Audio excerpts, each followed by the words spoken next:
Pues hoy toca Migranálisis de Continente Móvil, un espacio donde convergen la migración y la comunicación con un enfoque científico, en esta ocasión con la doctora Lorena Mena Iturralde, directora y cofundadora de Continente Móvil. Lorena Mena es egresada del doctorado en Ciencias Sociales de El Colegio de la Frontera Norte, de El COLEF, candidata al Sistema Nacional de Investigadores, es tutora de la Maestría de Estudios de Migración Internacional, un posgrado en línea de El COLEF, y ha participado en proyectos de investigación sobre el tema migratorio en nuestra región. Además es integrante del Colegio de Comunicólogos de Baja California y ha ejerció el periodismo durante una década. Lorena, ¿cómo estás? Muy buenos días. Buenos días, David. Muy bien. Un poquito agripada, pero muy bien. Saludos a toda la audiencia. Muy bien, pues por acá nosotros también muy bien, que te recuperes muy pronto de esa gripa. Y hoy vamos a hablar de la denominada Lotería del Nacimiento en los procesos migratorios. Explícanos, por favor, Lorena, ¿de qué se trata? ¿De qué viene? Sí, básicamente, David, comentarte que las migraciones internacionales no ocurren de manera uniforme en el mundo. Como sabemos, hay factores económicos, geográficos, sociales y de otro tipo que pueden provocar distintas movilidades. Sin embargo, para que estas migraciones ocurran de manera regular o documentada, hay un aspecto que suele ser determinante y tiene que ver con lo que se conoce como la lotería del nacimiento o la nacionalidad del migrante potencial. Y para hablar de nacionalidad, primero tenemos que precisar que en el mundo existen dos grandes tradiciones que dan derecho a una nacionalidad y son, por sus nombres en latín, las denominadas ius soli y ius sanguinis. Ius soli significa derecho de suelo o derecho de ciudadanía por nacimiento en el territorio y se refiere al principio legal por el cual una persona adquiere la ciudadanía de un país basándose en el lugar de su nacimiento, independientemente de la nacionalidad de sus padres. Bajo este principio, entonces, si una persona nace en un determinado país, se le otorga automáticamente la ciudadanía de ese país. El ius soli ha sido más aplicado en nuestro continente y así tenemos, por ejemplo, personas que, siendo sus padres inmigrantes mexicanos, al haber nacido en territorio de los Estados Unidos, por ejemplo, automáticamente son ciudadanos estadounidenses. Para referirnos también a un tema actual, tenemos un caso reciente que es el de Argentina, donde se ha detectado migraciones numerosas últimamente de mujeres de Rusia que llegan embarazadas a ese país porque al nacer sus hijos allí, estos adoptan esa nacionalidad. Es un fenómeno conocido como el turismo de partos, que es conocido también, ¿no?, en nuestra región fronteriza.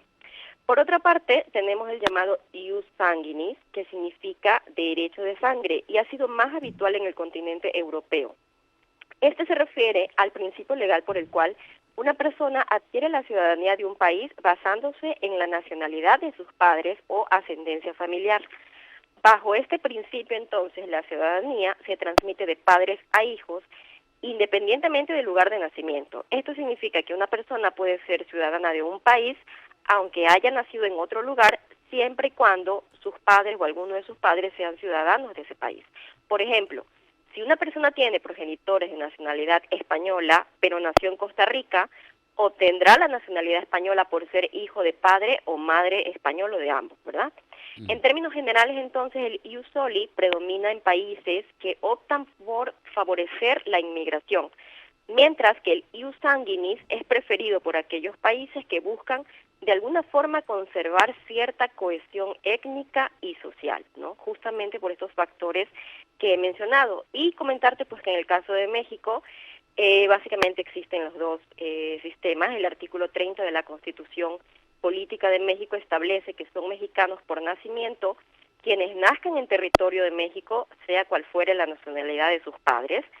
Los que nazcan en el extranjero y sean hijos de padres mexicanos, ya, o de madre mexicana o de padre mexicano, y aquellos que nazcan en el extranjero, hijos de padres mexicanos por naturalización. Entonces, estos sistemas operan en el caso de México, tanto ius solis como ius sanguinis, ¿no? Un poco para dejar establecido el antecedente de este tema del nacimiento y de la nacionalidad, David. Es un tema sumamente interesante del que qué bueno que estamos aprendiendo más y que también tiene sus vertientes político-electorales, ¿no? Digo, uno de los discursos recientes de Donald Trump en sus aspiraciones por volver a ser el candidato a la presidencia de Estados Unidos por parte de los republicanos es acabar con esto el ius soli, según, si no, corrígeme por favor, Lorena. ¿Por qué? Porque lo que está prometiendo es que las personas que tengan hijos en territorio estadounidense y que sean indocumentadas, que ya dice él que va a buscar que ya no les den la nacionalidad norteamericana, lo cual tengo entendido pues que activistas y expertos en derechos humanos dicen que pues sería un principio violatorio y además otras personas, políticos de Estados Unidos dicen pues va contra la naturaleza de Estados Unidos, que es un país que se construyó gracias a la migración. Exactamente, David, justamente viene bastante bien el tema que tratamos por esto que se está anunciando, ¿no?, por parte de Donald Trump, y básicamente que hay una discusión, ¿no?, en términos de ya a nivel de constitucional, ¿no?, qué tanto es posible que a través de una orden ejecutiva, algún tipo de disposición que tenga pues en eventual caso el presidente, se pudiera derogar, ¿no?, este tipo Uh-huh. de sistema que existe, que ha regido en los Estados Unidos, como es el tema del ius soli, ¿no?, que donde naces, si naces en el territorio estadounidense, obtienes automáticamente la nacionalidad. Hay todo un debate allí en materia constitucional. Ahí realmente los expertos en el tema de constitución pueden a lo mejor dar mayores argumentos, pero en sí es bastante polémico, porque es justamente uno de los como bien señalas, principios básicos, ¿no?, de la Constitución de los Estados Unidos, ¿no?, el derecho de la nacionalidad o la ciudadanía estadounidense por haber nacido en ese territorio. Y para seguir ahondando en esto, quería comentarte también que, según un informe de la Organización Internacional para las Migraciones, en la disponibilidad de opciones que tienen las personas para migrar, entra en juego bastante el tema de la nacionalidad, precisamente porque esto nos da cuenta de que hay personas que van a ser más privilegiadas que otras en cuanto a las posibilidades de entrar a países sin visa o para acceder a ciertos visados. Precisamente existe un índice de pasaportes Henley que la hace una firma internacional, y esta consiste en una clasificación mundial de países en función de la libertad de movimiento que tienen sus ciudadanos según el pasaporte que tienen. Esto además refleja cuál es la posición o qué tan buenas son las relaciones internacionales que tiene un país con la comunidad global, así como su grado de estabilidad, seguridad y prosperidad. Este índice se elabora considerando el acceso sin visa de 199 pasaportes diferentes del mundo a 227 destinos de viaje.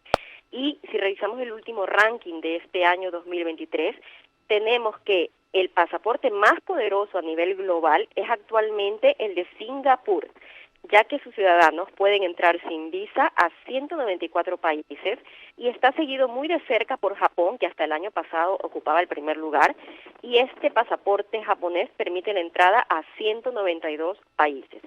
Otros países que están dentro del top 10 de este ranking son Alemania, Italia, Corea del Sur y España, que comparten el tercer lugar porque permite su pasaporte ingresar a 191 países, mientras que ya yendo más abajo en el ranking del continente americano, solo están dentro del top 10 Canadá, que se encuentra en el octavo puesto y permite el acceso a 186 países, y los Estados Unidos, precisamente, que está en el puesto 9, porque permite el acceso a 185 países. De ahí que es muy importante en las decisiones migratorias también, dentro de las estrategias también, el contemplar este tema. ¿Qué posibilidades tengo yo de, según mi pasaporte, poder migrar a algún destino, o en el eventual caso de que ya esté en determinado país, el acceder a la nacionalidad de ese país, a lo mejor vía naturalización, me da a mí más puertas o más opciones para poderme movilizar o tener libertad de movimiento en distintos países? Y bueno, en este top 10, pues como vemos, no se encuentran ningún país de Latinoamérica, David.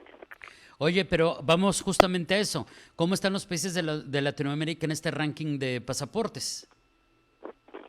Sí, tenemos una gráfica que si la pudieran proyectar, que elaboramos con base a este índice de pasaportes Henley, es el del año 2023, y tenemos que en América Latina quienes están mejor posicionados en este ranking son Chile, que como vemos en la gráfica se encuentra en el puesto 17, y este pasaporte permite ingresar sin visa a 165 países. Le sigue importancia Argentina, que se ubica en el puesto 19 y te da acceso a 170 países. También está el caso de Brasil, que está en el puesto número 20 y permite el acceso a 169 países. Y en cuarto lugar vemos que está, dentro de este ranking de Latinoamérica, por supuesto, en el puesto 23, México, cuyo pasaporte permite el acceso a 160 países. Si vemos esta gráfica, pues vienen ahí otra lista de más países y vemos que los últimos lugares de esta lista de 20 países que he seleccionado para esta gráfica, entre los menos favorecidos están, por ejemplo, Ecuador, que se encuentra en el puesto 60 y que da el acceso solo a 92 países, y Bolivia, que se encuentra en el puesto 70 y da el acceso a 78 países.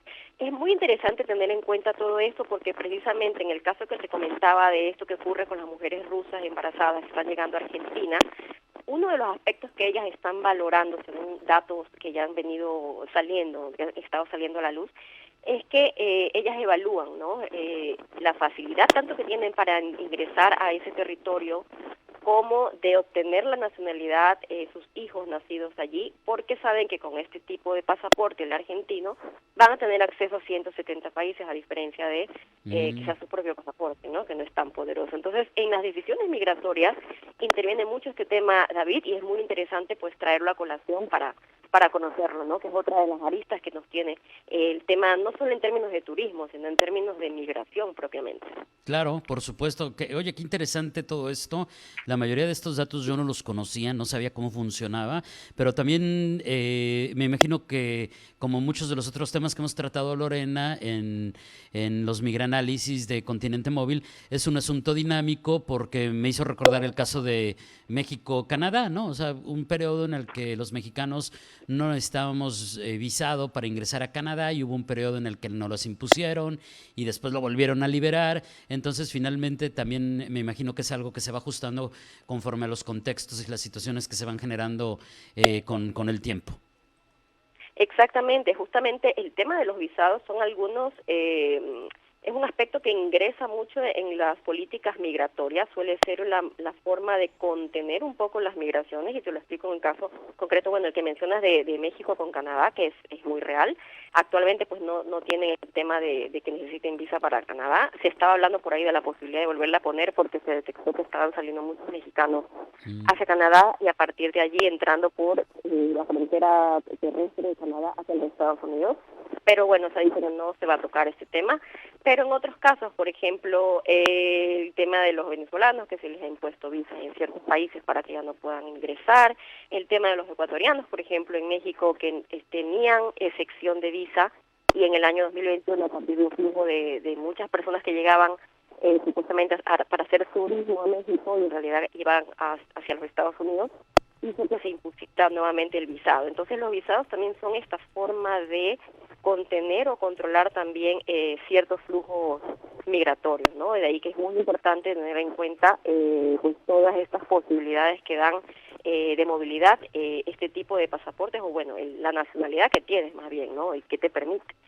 En general, lo que se destaca en el informe de la Organización Internacional para las Migraciones es que también hay una coincidencia en que los ciudadanos de los países que tienen un índice de desarrollo humano muy alto coinciden en que tienen los pasaportes más poderosos, porque ellos pueden viajar sin visado a aproximadamente el 85% de todos los países del mundo. Por el contrario, las restricciones de visado se imponen a los países que tienen niveles muy bajos de desarrollo humano, y esto te indica que sus ciudadanos van a tener problemas para optar a vías de migración regular, siendo las vías irregulares precisamente las opciones más probables o las más realistas que puedan tener para poder hacer su migración a ciertos países. Entonces, es pues importante considerarlo, porque los visados son esta otra forma de control de las migraciones también no deseadas, ¿no?, en ciertos países. Sí, son temas, a mí me parecen apasionantes, Lorena. Digo, punto y aparte de este tema de la Lotería del Nacimiento, pues muchos conocemos casos de países que te pueden otorgar visa como mexicano, pero siempre son visas temporales, y les tienes que mostrar para que te otorguen la visa, por ejemplo, los vuelos de ida y de regreso, si no, no te dan la visa. Entonces, es bien interesante todas las variantes y temas que de aquí se desprenderán y ya en algún momento podremos llegar a algunos de ellos. Mientras tanto, pues te agradezco mucho la participación del día de hoy, Lorena. Que tengas un excelente miércoles. Muchísimas gracias, David, y seguro vamos a seguir abordando otro tema. Creo que uno que va a venir pronto, quizás la próxima semana, es el tema de los apátridas, ¿no? Las personas que no tienen una nacionalidad o una parte, un estado, ¿no? Que los asuma. Pero bueno, eso lo veremos en otro migranálisis, otro tema interesantísimo. Otro y bueno, interesantísimo. muchísimas gracias por este espacio. Al contrario, Lorena, un abrazo, buen día. Buen día también. Gracias, es la doctora Lorena Mena Iturralde, directora y cofundadora de Continente Móvil. Si usted quiere conocer más acerca de las investigaciones y de los servicios de información, divulgación, investigación de Continente Móvil, los puede visitar en su sitio, así, tal cual, continentemóvil.com, y los puede seguir en todas las redes sociales, Facebook, Instagram, Twitter y LinkedIn.